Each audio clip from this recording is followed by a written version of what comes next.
Welcome to the next chapter on outdoor living design using SoftPlan. And to this stage thus far, what we have been working on has been revolving around the decks, getting the skirting wall in there, railings, staircases, and even some of the more intricate details like the direction of the deck surfaces as well as parting boards. This seminar chapter is actually going to focus on the development of a screened-in porch, and we're going to take it from a perspective that this may be an optional item that we're going to be offering, which will introduce something called building options. And basically the theory will be that we will design this in a different option than the rest of the plan has been designed in, and we will be able to, through a simple clicking of a checkbox, turn on the screened porch to show the client what that is going to look like, and then if they opt not to have it, we can simply remove that option and we'll be left with just the decks. This is much more robust than, say, layering, because layers are typically just something whether or not you want to print an item on or off, but instead this is going to impact not only the construction drawings and the visibility there, but the elevations, the three-dimensional model, and even the bill of materials.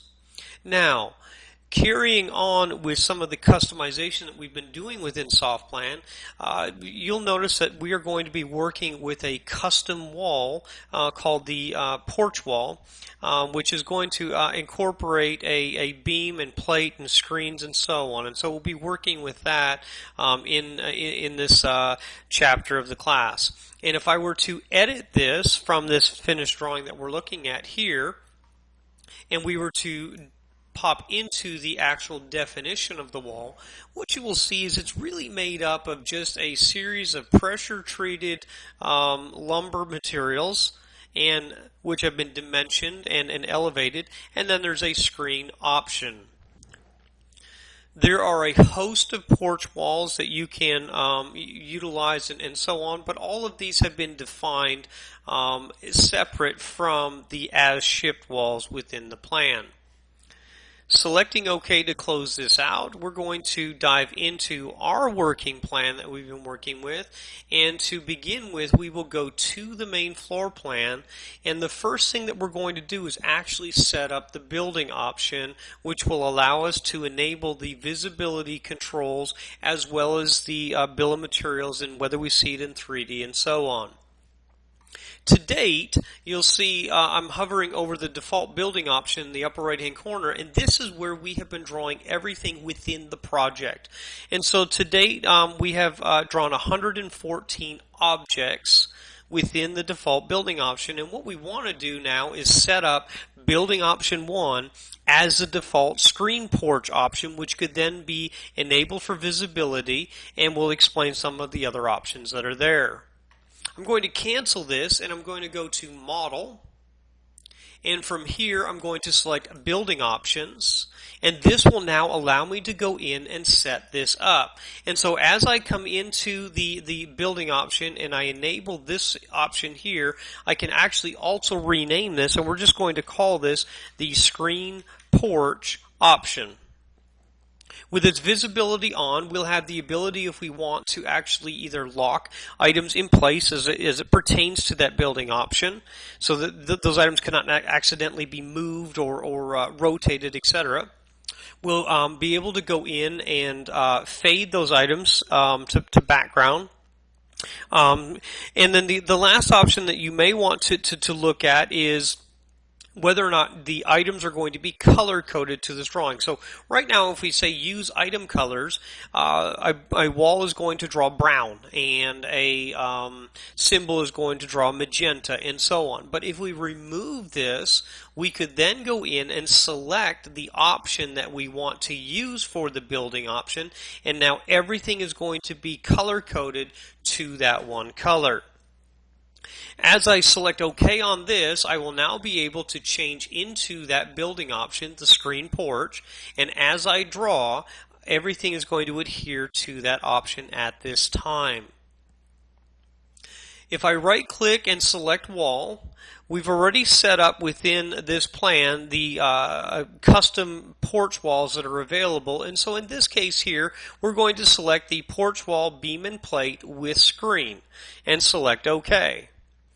Again, I'm drawing inside the screen porch, so I'm simply going to zoom up onto the drawing, and I'm going to select the F11 snap key, which will allow me to preview where I'm going to be drawing the wall relative to the item that it's snapping to, and then I can move the cursor left to right from that starting point and click. What you will see is the wall that I've drawn has actually been color coded at this stage now and is showing the color of the screen porch building option. If I were to switch into 3D, we can see the building option wall right here. Okay, and in essence, if I were to come into the building option even from 3D, I will remove the check mark off of the building option for screen porch, and because this is no longer going to be visible, I have to select a viable building option to be my current one that I'm going to be drawing, and so I'll select on the default option to highlight it and press OK. This is now removed from the 3D, it would be removed from the elevations, and it would also be removed from within the floor plan. Once again, if I want to see this, I can turn it back on and select OK. If you right click and edit the wall, you will be able to see that if you go into the comment tab, down here about a third of the way down where it says building option, it will tell you the building option that it's in. This is important to note because you may draw items and then decide after the fact you want to assign them to a different building option. You simply edit the object, select the comment tab, select the assign building option that you want to assign it to, and then you can enable or disable which option it's actually being set to.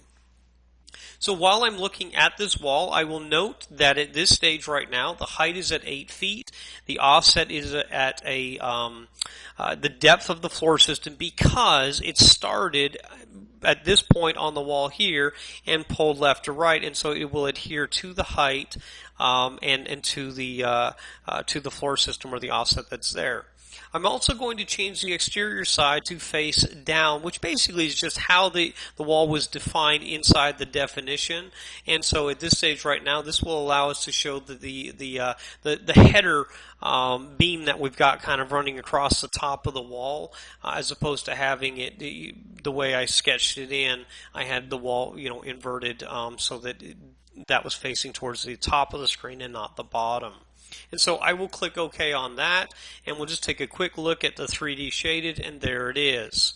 So we're going to continue with drawing this wall, and so what I will do is I will come in here, right click, select that wall from the drop down menu that shows, and basically when you right click and you have multiple items on the screen, we basically pull up a locatable menu for you. So within the area I right clicked, I had the wall, I had the deck surface, and I had the deck joist were all found. So in this case here, I can select the wall that I wish to use.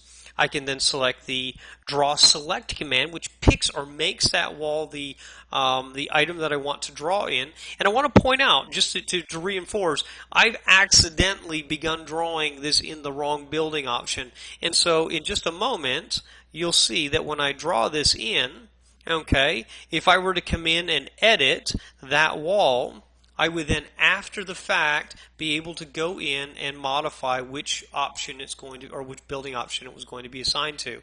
My draw select actually automatically assigned it to the screen porch, but in this case here, I would want to make the screen porch my option so that I don't necessarily draw in the wrong direction or way.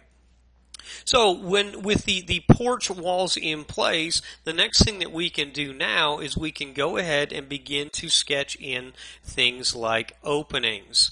Okay, and so at this point right now, what I'm going to do is I'm going to come in through Draw and select the opening command. And when I open this up, I'll go to the exterior door library and scroll down to where it says Screen. We have a host of defaults, screen libraries in there. And of course, you can always add to this list. But again, I'm going to scroll the list and I'm looking for a double door, let's say, something maybe that's 5 feet in width. And here's a thin screen, door. And so once I have what it is that I'm looking for, I will position my cursor on the wall and click to add. This door can be edited whether I do this inside 2D or 3D, whereby I could modify this and change the type of opening. If I had a custom dimension, something that wasn't already in the library, I could remove the product code and key in the custom dimension for the opening to be what I need it to be. Okay, I would also be able to go in and modify anything to do with trim work and so on. And of course, lastly, make sure that it was assigned to the building option that I wanted to assign to. And over time, you will get used to managing where options go and so on, so that you can always flip back and forth, without having to edit every single item to make sure that it's there. Coming back into the main floor plan, we can see the color coding on the actual wall itself. If I edit this door here, I'm going to go into the display tab, and this is where I can reverse the door so that it's actually swinging to the inside. Now, there's a lot of detail that's going on, and so what I want to do is actually, for just a few moments, turn off some of the detail to allow me to do a little bit of work as it pertains to the plans. And so I'm actually going to come in through options and visible items at this stage.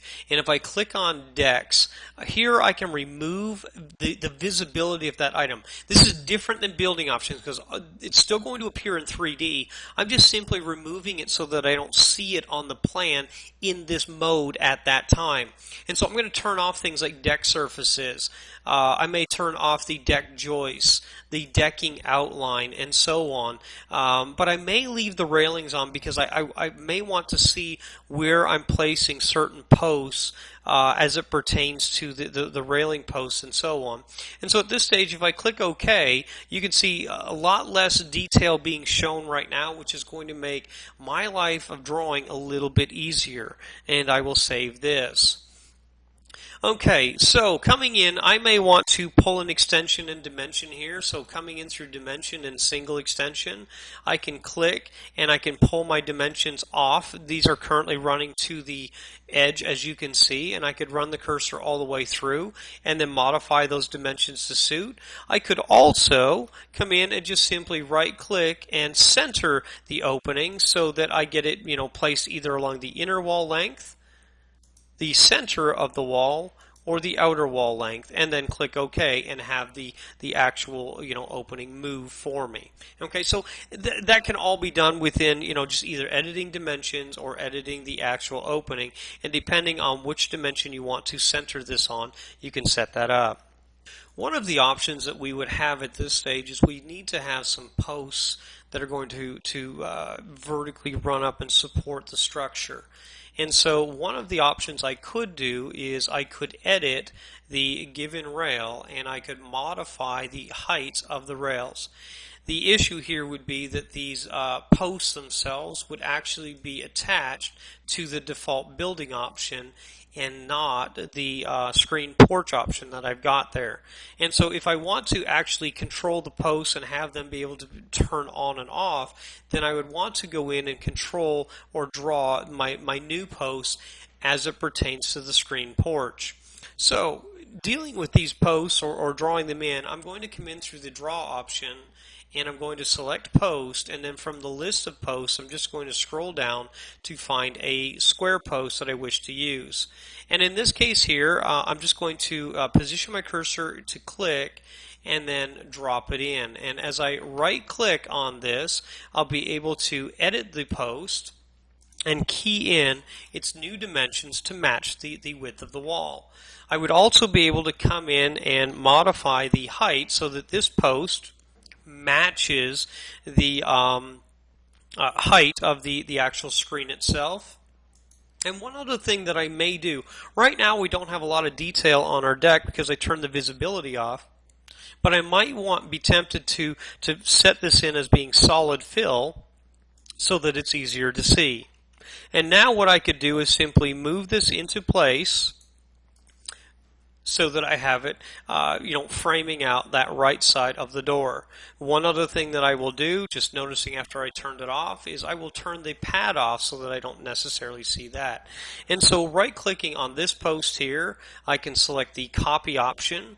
I can move a copy of this post to the left side of the door and place it in.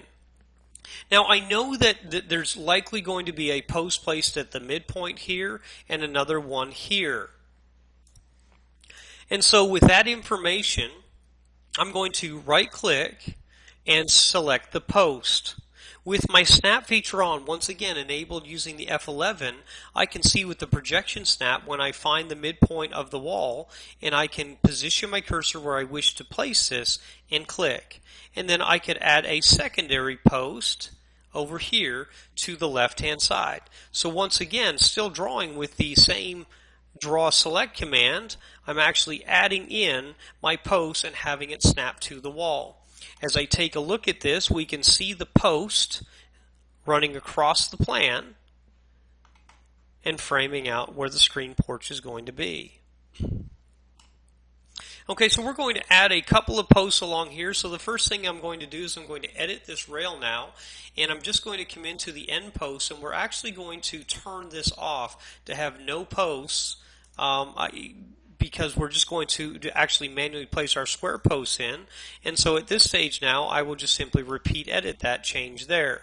This is going to now allow me to go in and sketch posts along here. And again, I'm probably going to do this sort of work inside the actual drawing option. We can see the dotted line or the lines where we want to place the posts. And so in this case here, I will right click. I will select the post that I want to use, and then I'm just going to snap to the center point of the rail using the F11 snap key. It doesn't hurt to zoom in and get things placed, and in some cases what you will see here is with my the cleanup feature within the plan, I've actually got my screen wall running just or snapping to a butt or miter with the siding wall that's there. And so I'm going to edit this wall. And one of the things I'm going to do is I'm going to change its wall join tolerance. Now the join tolerance is basically the cleanup feature of the plan. That's why when you sketch within the plan, you don't have to be completely accurate. Soft plan, as long as two walls are within 6 inches of each other, will snap to one another. But in this case here, what we want to do is we want to have that butt up to the wall, not snap to it and try and clean up, and so I'm going to adjust that. And in essence, the skirt wall has actually done the same thing from a previous lesson, and so I will do the same thing, setting the tolerance to 0, which means I'm going to take control of this wall and making sure that it goes to where I want it to go and not have it snap or clean up into an existing wall that's there. And so very quickly, here we have our screened-in porch to date. And keep in mind, we run the report, the client doesn't want it, we can always turn this off. And just to show you, if I forget to make the active or the default building option active, it will prompt me, hey, please select a visible building option, so we could actually select one that's visible and that's been removed. And so I'm just going to go ahead and turn that back on so that we can continue with our design. And so we can see to date at this stage we're getting our porch in place. We've got our doors, we've got our posts, and so the next thing that I want to tackle is actually placing the roof on this drawing. And this is where things are going to get a little bit tricky with this, because what we're really going to do is we want to place a gable roof on here, running back into the house, which eventually is going to set up an area that may trap moisture, and so we'll also have to come in and place a sloping portion or roof plane to allow for proper runoff. All of this was drawn inside the main floor plan, but the roof itself we're going to want to place in the second floor plan. And that's going to be important because in the second floor plan, It will allow us to see how this attaches to the existing roofs that are on the structure. I'm still drawing in the screen porch. This building option carries over to the project, okay? And so when you click on this, you'll see the number of items in this plan is 77, okay? And then on the main floor plan, the number of options in the default is 110 with 12 in the screen porch. And so we're just going to, drop in here, and the first thing we're going to do is under draw and roof options is where we could come in and set up all of our default options. So we're going to place this roof with a 412 pitch and with a 12-inch overhang, and we can specify the heel height in that information.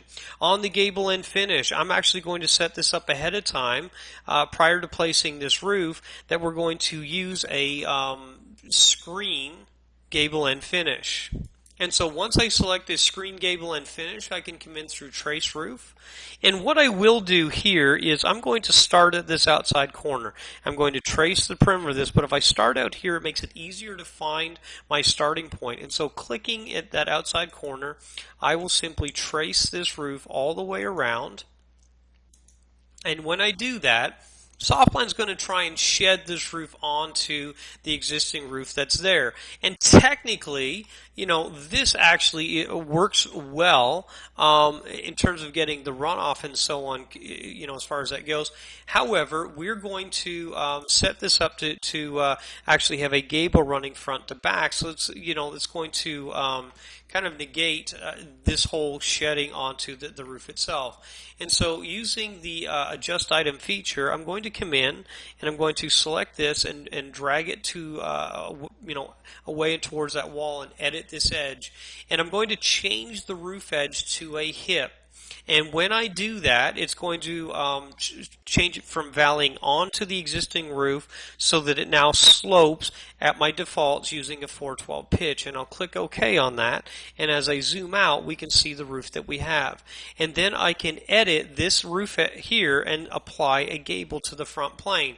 And so once again, as we look at this, we can see what the roof looks like. Now, obviously, we've got a collision point happening here, and we've set up a plane right here that's going to catch moisture. Okay, so two things that we need to fix. The first one, all right, that we could do is we could come in and we can actually, if you will, get rid of this edge of the roof, which is actually, coming into the plane just by cutting a hole or paring it back. And so I will do that again inside the second floor plan. I'm going to zoom this up and I'm going to select draw, followed by hole, followed by trace rectangular hole. I'm going to position my cursor over the roof and click. And then what I'm going to do is simply click the sketch where my hole is about to start and trace it over the existing roof that's there and click. And when I do that, anything found within this box is going to be removed from that roof. And so you can see it now dying into our new roof that we're placing there. It's like we've just come along and we've cut the entire eave line off altogether. And I can, inside the second floor plan, edit this hole. And I'm going to remove any fascia and soffit from it as well. It still sets us up for an issue with runoff. And so what I'm going to do here is come in through draw, and I will select roof, and I'm going to select the command called roof plane. And when I click this, I'm going to position my cursor where I want the roof plane to start, and I'm now going to trace this from one roof to the other. And then I will expand this all the way down to where I want the roof plane placed, and you will see that at this stage it places this in. This roof plane can be edited, and you can modify the actual height for exact dimensions, because right now I just simply sketched it in. And I can even change the height or the elevation on this as well. And so as we look at this roof here, we can see now we've got our larger roof on the screened-in porch. We also have our roof that we're going to shed in here. And this can be completely adjusted from within the second floor plan. So I can, using the adjust command, which is just move and adjust, pick the endpoint and drag it down to where I want the roof plane to run so that we get the proper runoff. I was playing with the dimensions, and so I'll edit this to be something that allows for a better slope on that, and we now have the roof setting. And so this, at this stage, takes us to the end of this chapter. In the next chapter, we're going to go in. We'll place some of the beams in the in the gable end. We're actually also going to frame out the roof and add things like skylights to the plan as well. And we're going to take a look at beginning to lay out some of the hardscapes that we want to place around the decks that we have designed.